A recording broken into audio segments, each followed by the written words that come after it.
If you want to change keyboard theme on a Nothing Phone 3, all you have to do is go to Settings. Next, we're gonna scroll down until you find System. Then go to Keyboard Settings, On-Screen Keyboard, and then choose Gboard as this is our default keyboard on this phone. And over here, you should be able to find Theme. Here we can find a bunch of different themes that we can use for free. You can download any of these as you wish.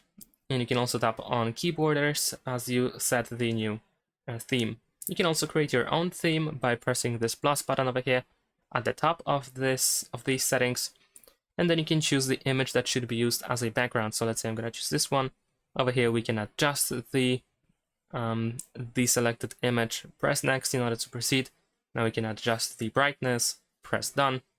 Here we can once again apply key borders if we want to, and then we can press apply in order to start using our theme. And there we go, we have changed our theme. Thanks for watching, leave a like and subscribe.